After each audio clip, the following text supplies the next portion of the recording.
أعوذ بالله من الشيطان الرجيم بسم الله الرحمن الرحيم اقرأ باسم ربك الذي خلق خلق الإنسان من علق اقرأ وربك الأكرم الذي علم بالقلم علم الإنسان ما لم يعلم رب اشرح لي صدري ويسر لي أمري واحلل عقدة من لساني يفقهوا قولي۔ میرے محترم بزرگوں، میرے عزیز بھائیوں اور بہنوں اور پیس ٹی وی پہ لائیو دیکھنے والے کروڑوں ناظرین، السلام علیکم ورحمۃ اللہ وبرکاتہ۔ جیسے آپ جانتے ہیں کہ اکثر میں تقریر انگریزی میں کرتا ہوں، چند موقع پہ کوشش کرتا ہوں کچھ بات ہندی یا اردو میں کہوں۔ کیونکہ میری تعلیم انگریزی میں ہوئی ہے تو ظاہر ہے کہ اس اردو تقریر میں غلطیاں کروں گا، اسی لیے تقریر کے آغاز کے پہلے میں آپ سب سے معذرت چاہتا ہوں اور امید رکھتا ہوں کہ آپ میرے ان غلطیوں کو نظر انداز کریں گے اور میری تقریر کے پیغام پہ توجہ دیں گے۔ آج کی تقریر کا موضوع ہے تعلیم دونوں جہاں کے لیے۔ اللہ سبحانہ و تعالیٰ اپنے آخری کلام قرآن مجید میں سب سے پہلی ہدایت دیتے ہوئے یہ نہیں کہتے کہ آپ نماز پڑھو، آپ زکوٰۃ دو، آپ روزہ رکھو، آپ حج کرو، لیکن اللہ سبحانہ و تعالیٰ قرآن مجید میں سب سے پہلا پیغام انسانوں کو دیتے ہیں، وہ ہے اقرا، پڑھو۔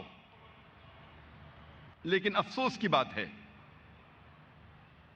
کہ کئی مسلمان نہیں پڑھتے۔ اللہ سبحانہ و تعالیٰ فرماتے ہیں قرآن مجید میں، جن آیتوں کی تلاوت میں نے کی تھی میری تقریر کی شروعات میں، سورہ اقرا یا سورہ علق، سورہ نمبر 96 آیت نمبر 1 سے 5، جہاں اللہ سبحانہ و تعالیٰ فرماتے اقرأ باسم ربک الذی خلق خلق الانسان من علق اقرأ وربک الاکرم الذی علم بالقلم علم الانسان ما لم یعلم۔ اقرا، پڑھو، تلاوت کرو، اللہ کا پیغام پہنچاؤ اپنے رب کے نام کے ساتھ۔ اقرأ باسم ربک الذی خلق، پڑھو اپنے رب کے نام کے ساتھ جو خالق ہے، جو پیدا کرنے والا ہے۔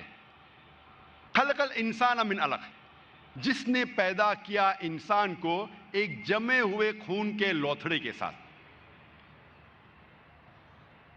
اقرأ وربک الاکرم، پڑھو تمہارا رب کرم والا ہے، تمہارا رب احسان کرنے والا ہے۔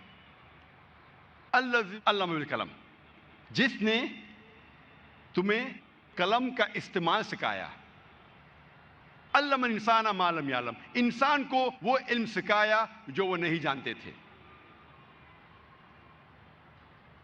سب سے پہلی ہدایت اللہ سبحانہ و تعالیٰ سارے انسانیت کو دیتے ہیں قرآن مجید میں، وہ ہے اقرا، پڑھو۔ افسوس کی بات ہے کہ ہم مسلمان 3 گروہوں میں بٹے ہوئے ہیں۔ جیسا میں نے کہا کہ پہلا گروہ کافی تعداد میں ہے جو پڑھنا نہیں چاہتا۔ دوسرا گروہ مسلمان کا ہے جو پڑھتا تو ہے لیکن اللہ سبحانہ و تعالیٰ کی صرف آدھی ہدایت پہ عمل کرتا ہے۔ وہ صرف پڑھتا ہے لیکن رب کے نام کے ساتھ نہیں۔ وہ پڑھتا تو ہے اقرا لیکن رب کے نام کے ساتھ نہیں۔ یہ اللہ سبحانہ و تعالیٰ کی آدھی بات پہ عمل کرتے، پڑھتے تو ہے لیکن رب کے نام سے نہیں۔ وہ تعلیم حاصل کرتے ہیں،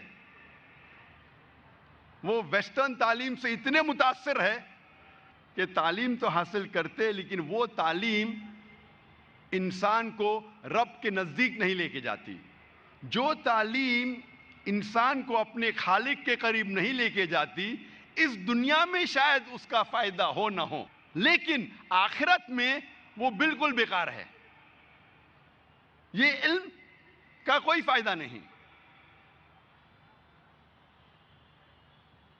مسلمان کا تیسرا گروہ ہے جو صرف رب کا نام لے رہے ہیں، رب کا نام لے رہے ہیں لیکن اللہ کی ہدایت پہ عمل نہیں کرتے، اللہ کے پیغام پہ عمل نہیں کرتے۔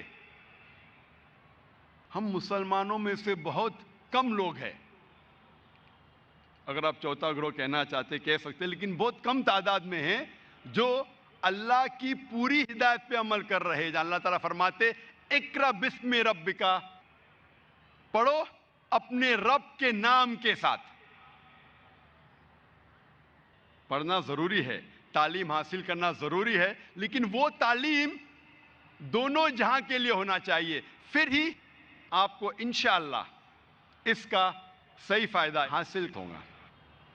ہمارے آخری رسول محمد صلی اللہ علیہ وسلم فرماتے ہیں، صحیح حدیث میں اس کا ذکر آتا ہے، ابن ماجہ حدیث نمبر 224 میں اللہ کے رسول فرماتے طلب العلم فریضۃ علی کل مسلم، علم حاصل کرنا ہر مسلمان کے لیے فرض ہے، چاہے وہ مرد ہو یا چاہے وہ عورت ہو۔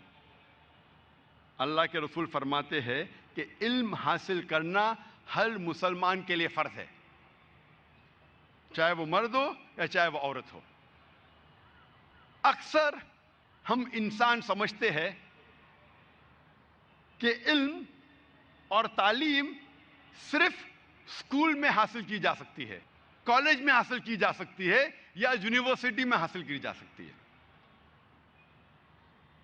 لیکن انسان کا سب سے بہترین درسگاہ، سب سے بہترین مدرسہ ہے اس کا اپنا گھر، اور سب سے بہترین مدرسہ ہے اس کی والدہ۔ والدہ انسان کی سب سے بہترین مدرسہ ہے، سب سے بہترین ٹیچر ہے، اور والدین کا فرض ہے کہ وہ اپنے بچوں کو صحیح تعلیم دے۔ ہم آج دنیا میں دیکھتے ہیں کہ کئی قسم کے معاشرے ہیں، کئی قسم کے سوسائٹیز ہیں۔ کچھ سوسائٹی اسلامک ہے، کچھ سوسائٹی دیگر مذاہب کے بنیاد پہ ہے، کچھ لوگ رہ رہے ہیں مغربی معاشرے میں، ویسٹرن سوسائٹی میں، کچھ رہ رہے ایسٹرن سوسائٹی میں، مشرقی معاشرے میں۔ اللہ تعالیٰ فرماتے ہیں سورہ مائدہ میں سورہ نمبر 5 آیت نمبر 3 میں کہ آج میں نے تمہارا دین مکمل کیا ہے اور اپنے احسان انسانیت پہ کامل کیے۔ اللہ تعالیٰ فرماتے سورہ مائدہ میں سورہ 5 آیت نمبر 3 میں کہ اس دن اللہ سبحانہ و تعالیٰ نے ہم انسانوں کے لیے ان کا دین مکمل کیا۔ دین مکمل ہونے کے بعد کچھ بھی نئی چیز دین میں جوڑی نہیں جا سکتی، کچھ بھی نکالی نہیں جا سکتی۔ بیسک بنیادی باتوں میں سے کچھ بھی نئی چیز جوڑا نہیں جا سکتا ہے، کچھ بھی نکالا نہیں جا سکتا ہے۔ اللہ سبحانہ و تعالیٰ نے 1400 سال پہلے ہمارے دین کو مکمل کیا۔ آپ کوئی بھی معاشرے میں جی رہے ہو، چاہے وہ مغربی ہو چاہے مشرقی ہو، اگر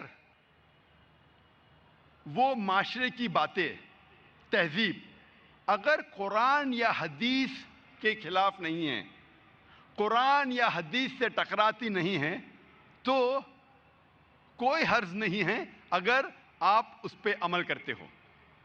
لیکن اگر اس معاشرے کی کوئی بھی بات قرآن و حدیث سے ٹکراتی ہے تو ہم مسلمانوں کے لیے اس پہ عمل کرنا حرام ہے۔ ہم دیکھتے ہیں آج خصوصاً مغربی معاشرے میں، مغربی تعلیم کے ذریعے ہم سائنس اور ٹیکنالوجی میں تو آگے بڑھ رہے ہیں، لیکن افسوس کی بات ہے کہ اخلاقی باتوں میں ہم نیچے جا رہے ہیں۔ سائنس اور ٹیکنالوجی میں مغربی ممالک ترقی کر رہے ہیں، لیکن اخلاقی باتوں میں ہم حق سے دور جا رہے ہیں۔ ہم دیکھتے ہیں کہ اس معاشرے میں شراب عام ہو رہی ہے، ڈرگز عام ہو رہے ہیں، فحاشی عام ہو رہی ہے، بلاತ್ಕಾರ عام ہو رہے ہیں۔ ہم دیکھتے ہیں کہ اس معاشرے میں، ویسٹرن معاشرے میں لباس کم پہنا جا رہا ہے، اور جتنا لباس کم پہنتے ہیں اتنا معاشرہ کہتے ہیں کہ آپ ترقی کر رہے ہیں۔ یہ افسوس کی بات ہے، ہمارے اخلاق گرتے جا رہے ہیں۔ اسلام لفظ سلام سے آتا ہے، جس کے معنی ہے امن، سلامتی۔ اسلام لفظ آتا ہے سلم سے، جس کے معنی ہے اپنی زندگی اللہ سبحانہ و تعالیٰ کے احکام کے مطابق بسر کرنا۔ اسلام کے معنی ہے امن حاصل کرنا، اپنی زندگی کو اللہ کے احکامات کے مطابق بسر کرنے کے بعد۔ اور اگر معاشرہ اسلام کے خلاف نہیں ہے، ہمیں کوئی حرج نہیں اگر آپ ان چیزوں پہ عمل کرتے ہیں، لیکن اگر وہ قرآن اور حدیث کے خلاف ہے تو ہم نہیں چاہتے کہ ہمارے بچے شرابی بنے، ہمارے بچے ڈرگ ایڈکٹ بنے، ہمارے بچے زنا کرنے والے بنے، ہمارے بچے بلاತ್ಕಾರ کرنے والے بنے۔ اللہ کے رسول فرماتے ہیں کہ ہر بچہ جب پیدا ہوتا ہے وہ دین الفطر میں پیدا ہوتا ہے۔ دین الفطر مطلب انسان جب بچہ پیدا ہوتا ہے وہ اللہ سبحانہ و تعالیٰ کے احکامات کے مطابق اپنی زندگی بسر کرتا ہے۔ دین الفطر یہ انسان کی فطرت ہے کہ وہ اللہ کا کہنا مانے۔ اس کے بعد بچے کے والدین، بچے کے بڑے، بچے کے ٹیچر ہو سکتا ہے کہ اس انسان کو بہکائے اور وہ آگ کو پوجنے لگے، بت پرستی کرنے لگے اور غلط راہ پہ جا سکتے ہیں۔ لیکن اصل میں ہر انسان جب پیدا ہوتا ہے وہ دین الفطر میں پیدا ہوتا ہے۔ ہر انسان جب پیدا ہوتا ہے وہ مسلمان بن کے پیدا ہوتا ہے۔ اگر والدین انہیں صحیح تربیت دیتے ہیں تو وہ اسلام پہ قائم رہتا ہے، ورنہ والدین کی وجہ سے، بڑوں کی وجہ سے، ٹیچر کی وجہ سے وہ بھٹک سکتا ہے۔ اسی لیے جب بھی کوئی غیر مسلم بنتا ہے، ہم انگلش میں کہتے ہیں کنورٹ، یا اردو میں کہتے ہیں نو مسلم۔ یہ نو مسلم لفظ بالکل غلط ہے۔ نو مسلم یا کنورٹ بولنا غلط ہے۔ صحیح لفظ انگریزی میں ہوگا ریورٹ، یا اردو میں کہوں گا لوٹا ہوا مسلم، کیونکہ ہر انسان پیدا ہوتا ہے مسلم، پھر وہ بہک کے غیر مسلم بنتا ہے۔ جب وہ واپس سیدھے راہ پہ آتا ہے صحیح لفظ ہونا چاہیے لوٹا ہوا مسلم۔ نو مسلم مطلب نیا مسلم، یہ غلط لفظ ہے۔ کنورٹ بھی انگریزی میں غلط ہے۔ ریورٹ مطلب وہ پہلے صحیح راستے پہ تھا، پھر غلط راستے پہ چل پڑا، پھر واپس سے ہی صحیح راستے پہ آیا۔ انگلش میں کہیں گے ریورٹ، اور اردو میں، میری اردو اتنی اچھی نہیں، میں کہوں گا لوٹا ہوا مسلم۔ نو مسلم یہ لفظ غلط ہے۔ اللہ کے رسول فرماتے، جیسا میں نے کہا تھا صحیح حدیث میں، ابن ماجہ کی حدیث نمبر 224 میں، طلب العلم فریضۃ علی کل مسلم، علم حاصل کرنا ہر مسلمان کے لیے فرض ہے، چاہے وہ مرد ہو یا چاہے وہ عورت ہو، اس کے لیے فرض ہے۔ اور والدین کا فرض ہے کہ وہ صحیح تعلیم اپنے بچوں کو دے، یہ ہماری ذمہ داری ہے۔ میں اکثر سوال کرتا ہوں، اور آج میں ناظرین سے کرنا چاہتا ہوں، میں آپ سے پوچھنا چاہتا ہوں کہ جب ہم ہمارے بچے کے مستقبل کے بارے میں سوچتے ہیں، ان کے مستقبل کے بارے میں سوچنے کا صحیح وقت کبھی ہے؟ بچے کے مستقبل کے بارے میں سوچنے کا صحیح وقت کبھی ہے؟ ہم کیا چاہتے ہیں کہ ہمارے بچے مستقبل میں کیا بنے، کیا کرے، علم حاصل کرنے کے بعد کیا بنے، کیا پڑھے؟ صحیح وقت کب ہے؟ کب؟ اسکول میں ڈالنے کے وقت؟ کبھی؟ کئی لوگ دیگر جواب دیتے، کچھ لوگ کہتے ہیں کہ اسکول سے فارغ ہونے کے بعد میں میرے بچے کے مستقبل کے بارے میں سوچوں گا، کیا وہ بڑا بن کے کیا بنے۔ کہ ڈاکٹر بنے کہ انجینئر بنے. کچھ لوگ کہتے ہیں کہ 10ویں کے ایگزام کے پہلے 2 سال پہلے میں انہیں ٹریننگ دوں گا تو 8ویں سے میں میرے بچے کے مستقبل کے بارے میں سوچوں گا. کچھ لوگ کہتے نہیں، جب بچہ اسکول میں داخل کروں گا، میں جب بچے کے اسکول کے داخلے کے پہلے میں اس کو ایک اچھی اسکول میں ڈالوں گا تاکہ میں اسے اچھی تعلیم دے سکوں. ایک شخص نے مجھے کہا کہ جب میرا بچہ پیدا ہوگا اس وقت میں اس کے مستقبل کے بارے میں سوچوں گا. اور میں اکثر یہ تقریر میں کہتا ہوں کہ اسلامک وقت سوچنے کے بارے میں، اپنے بچوں کے مستقبل کے سوچنے کے بارے میں صحیح وقت ہے جب آپ اپنا ہم سفر چنتے ہیں، جب آپ اپنا ہم ساتھی چنتے ہیں، جب آپ اپنی اہلیہ چنتے ہیں یا آپ اپنا شوہر چنتے ہیں. یہ صحیح وقت ہے، یا آپ کہہ سکتے آخری وقت اپنے بچوں کے مستقبل کے بارے میں سوچنے کا. کیونکہ اگر آپ چاہتے ہیں کہ آپ کا بیٹا ایک کرکٹر بنے تو آپ کوشش کریں گے کہ میں کرکٹر سے شادی کروں. آپ اگر چاہتے ہیں کہ آپ کا بچہ ایک گائک بنے، سنگر بنے، تو آپ ایک ایسا ہم سفر چنیں گے جو گانا جانتا ہے. ہم سفر کو چننا بہت اہم ہے اپنے بچوں کے مستقبل کے لیے. اسی لیے اللہ کے رسول فرماتے ہیں کہ جب آپ اپنا ہم سفر چنتے ہیں، اپنی اہلیہ یا اپنا شوہر، تو انسان 4 چیزیں دیکھتا ہے اس ہم سفر میں. ایک ہے خوبصورتی، دوسرا ہے دولت، تیسرا ہے اچھا خاندان، اور چوتھا ہے نیکی، اچھے اعمال. اور اللہ کے رسول فرماتے کہ سب سے بہترین ان 4 میں سے ہے نیک اعمال. باقی 3 بھی آپ دیکھ سکتے ہیں، لیکن سب سے بہترین ہے نیک اعمال، اچھے اعمال، دینداری. جب آپ اپنا ہم سفر چنتے ہیں وہ صحیح وقت ہے اپنے بچوں کے مستقبل کے بارے میں پلان کرنے کا. جب ہم علم حاصل کرتے ہیں، علم 2 قسم کا ہوتا ہے. ایک ہے دینی علم اور دوسرا ہے دنیاوی علم. ہر والدین کا فرض ہے کہ وہ اپنے بچوں کو تعلیم دے.